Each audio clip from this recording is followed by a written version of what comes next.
What is up, everyone? Welcome back to the channel. Everyone's having a great day today, and today I'm going to tell you guys what to do and what to know before going stage 2 on your Mark 7 or 7.5 Golf GTI. And this is from a newbie's perspective, so if there's anything I missed, please be sure to let us know in the comments below if I didn't miss a certain detail that you guys think was important. So this is actually the second take of this video because I'm actually resetting this car back to stock so it can pass emissions, and I'm going to talk all about emissions and all of that stuff throughout the video. But for those who are new to my channel, this is my 2017 Golf GTI. We've got a ton of stuff done to this car now, and surprisingly, it's emissions compliant outside of the tune, which is one thing I'm going to talk about. We've got RS3 coil packs, we've got NGK spark plugs, we've got a new speed P-Flow cold air intake, we've got an ECS front lid, which I'm not terribly fond of, but it's there. I got VLAN Mark 8 style headlights, we've got an HPA downpipe on the car, which is catted, which is how this car is emissions compliant in terms of having a catalyzer on it.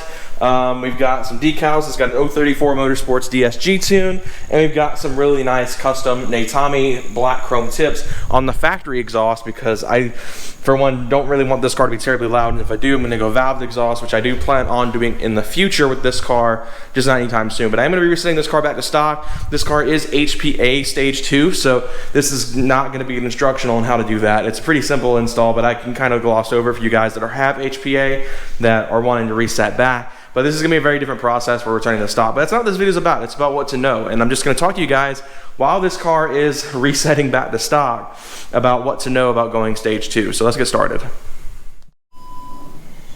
Alright guys, well, it's underway doing its thing. So let's talk about what to know going stage 2. And so first things first is to be knowledgeable of what tuner you're going with and the parts you need to install. Now HPA, they have a parts list online of what they want you to have before you get tuned through them. Now for that, they simply recommend a decaying and air filter or better and a HPA downpipe. And so be wary of what your tuner wants. Check with them and decide who you're tuning with before you buy your aftermarket parts. Of course, a lot of tuning companies don't care about your intake, but when it comes to the downpipe, which is what you really need to be worried about when you're getting your car tuned, that's what you need to check up with your tuners first. You want to make sure that you're doing things right. You don't want to be buying the wrong parts and then blowing cars up.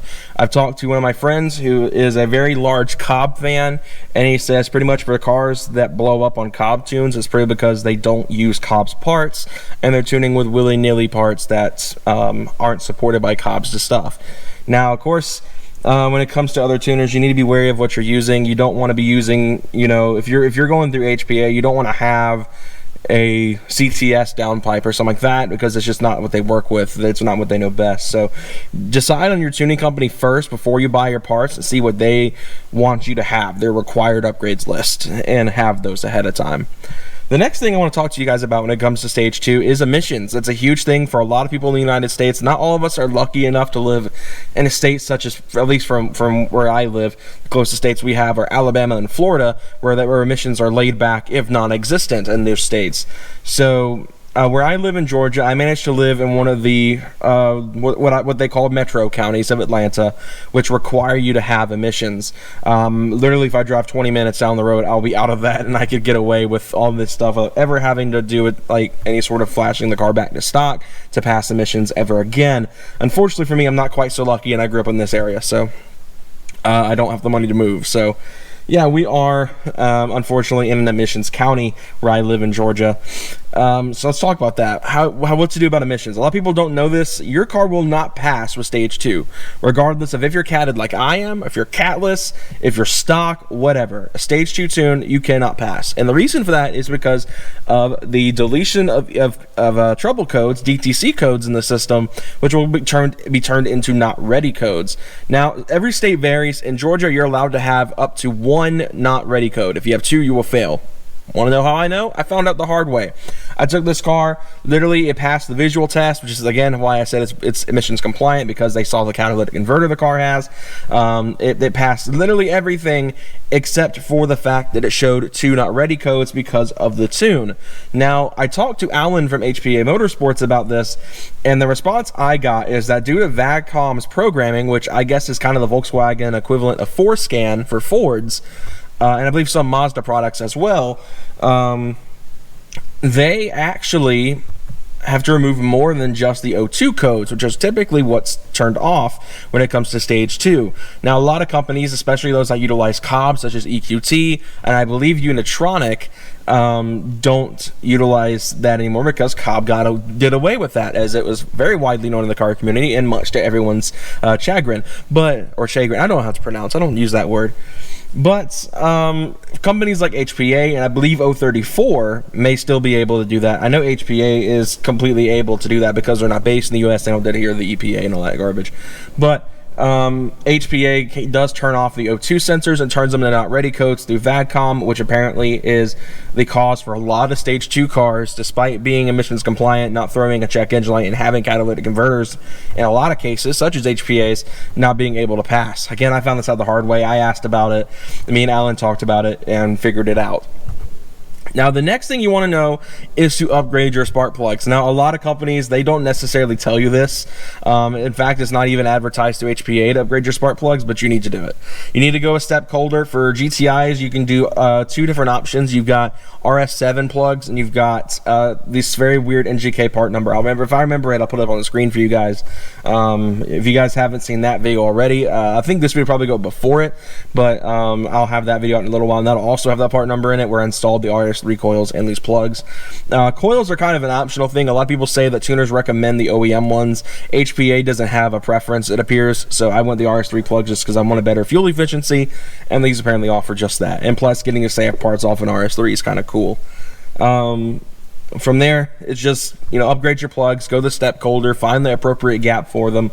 The NGKs I got were already pre-gapped to what they needed to be for this car, and just be wary. Also, tuners may recommend to you. APR recommends the same part number HPA does, and then, if you're running EQT, Unitronic, Sneaky Tune, I'm trying to remember the other ones out there, Cobb or any of the other tuners, be wary of what plugs they ask for you to use and what they recommend, because you don't want to use the wrong one and tear stuff up and your car be fried and blow an engine up. Or if you're lucky, the worst that'll happen is you go into limp mode like I did. I did not know that until after the fact to upgrade plugs, and that's another thing I found out the hard way. Upgrade your plugs, because if you don't, you'll have either spark knock, spark blowout, or anything like that, and you will go into limp mode, if not worse, blow your motor up. So just be wary of that kind of stuff and know what you're doing on that front. Now, this one's going to go out to my DSG guys like me, all of us rocking autos and hot hatch. Definitely get your Dsg Tunes. Now, like I said, this car does actually have a Dsg tune. It's 034's tune. I know a lot of people are kind of hesitant of a 034's Dsg tune, not for any reliability concerns, but because it doesn't change a whole lot, especially in regular drive mode, which is what I wanted. I didn't want my car to shift at a higher RPM in regular drive, because I like getting 30 miles to the gallon, up to almost 40 in some cases. And so I wanted to keep that same driving profile in regular drive. Sport mode is where it mattered for me with the Dsg tune, and having the ability to handle the extra torque that a stage 2 car builds, because a lot of stage 2 setups will creep into the 400 foot-pounds of torque mark like HPA's does.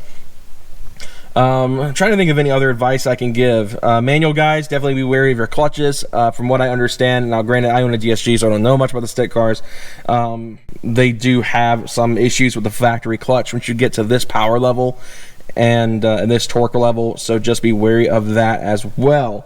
Be wary of everything I already said in this video, of course, and just have fun with your car. If you live in Admissions County, be sure to set it to stock and figure out your issue with their downpipe, whether that be through the very illegitimate and very frowned upon method of an O2 sensor or O2 extension, or by putting your factory downpipe in and then swapping it out once it's done, which if you guys, I'm sure a lot of you guys who've done these setups know the factory downpipe is a bit of a pain to get out, because it is a single piece and it's got 2 rather large catalytic converters on it. That's really the worst of it. It's just getting all that stuff done to pass emissions. But if you just are lucky and live in a place that doesn't require emissions testing, great, you guys are in good shape, you don't have to worry about it, and you guys can be on your merry way and enjoy your car at stage 2 for life. Now for my stage 3 guys, I don't know a lot about you guys, so I apologize for not being able to help you guys in that regard. But as far as stage 2, that's just my experience, things you need to take care of and things you need to know about stage 2. Also, you're gonna blow through tires. If you're still rocking your stock wheels and you're not running a fairly good tire, you're going to blow them off. They are not gonna get traction. This car spins in third on the tires. It's got some like iMove Gen 3 something or other tires. They're very not ideal tires for the power level. You definitely want something pretty strict, like pretty grippy, like a Continental DWS 06, a Pilot Sport 4S. If you're feeling brave, a Cup 2, something really aggressive that these cars can really hook up with, or like a really good Toyo tire, anything like that. The factory tires, I believe, are pretty okay. For some reason, this one doesn't have the factory Volkswagen tires that these tend to come with from the factory, which I believe are Pirellis. I may be wrong on that one. I don't remember what these cars came with stock. But this one doesn't have those tires. It has some cheap iMove tires that just do not do the trick with this thing at all. So definitely beware. You're going to be blowing your tires off if you don't have a pretty decent tire on one of these. And yeah, I think that's really all I can really say. Hope you all enjoyed this video. Hopefully I was able to give you guys some advice about stage 2 and tell you guys what to know. If I missed anything, leave it in the comments below. I would love to hear anything I missed and what you guys have to say, and any advice you may have for other stage 2 owners or people wanting to go stage 2 on their GTI. And yeah, hope you all enjoyed. I will see you guys in the very next video. Stay tuned, guys. Take care and have a fantastic day. With